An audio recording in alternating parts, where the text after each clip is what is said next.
अस्सलाम वालेकुम। सूरतुल हूद आयत नंबर 50।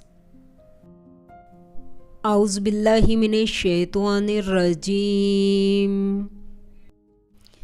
बिस्मिल्लाहिर्रहमानिर रहीम। इसमें हम हज़रत हूद अलैहिस्सलाम के बारे में बताएंगे। लाइक करें, सब्सक्राइब करें और बेल आइकन पर क्लिक करें। और हमने अदा की तरफ इनके भाई हूद अलैहिस्सलाम को भेजा। उन्होंने कहा कि मेरी कौम खुदा ही की इबादत करो, इसके सिवा तुम्हारा कोई माबूद नहीं। तुम शिर्क करके खुदा पर महज बहतान बांधते हो। सूरतुल हूद आयत नंबर 51। मेरी कौम, मैं इस वज़ो नसीहत का तुमसे कुछ सिला नहीं मांगता, मेरा सिला तो इसके ज़िम्मे है।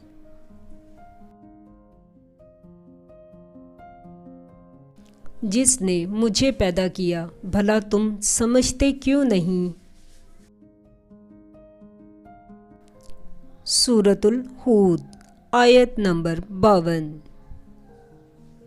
और ए कौम, अपने परवरदिगार से बख्शिश मांगो, फिर इसके आगे तौबा करो, वो तुम पर आसमान से मूसलाधार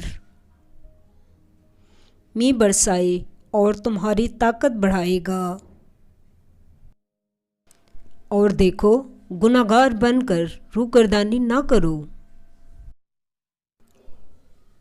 सूरतुल हूद आयत नंबर 53। वो बोले, हूद अलैहिस्सलाम, तुम हमारे पास कोई दलील ज़ाहिर नहीं लाए, और हम सिर्फ तुम्हारे कहने से न अपने माबूदों को छोड़ने वाले हैं और ना तुम पर ईमान लाने वाले हैं।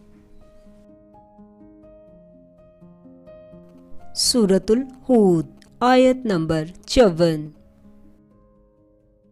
हम तो ये समझते हैं कि हमारे किसी माबूद ने तुम्हें आसेब पहुंचाकर दीवाना कर दिया है। उन्होंने कहा कि मैं खुदा को गवाह करता हूँ और तुम भी गवाह रहो कि जिनको तुम खुदा का शरीक बनाते हो, मैं इनसे बेजार हूँ।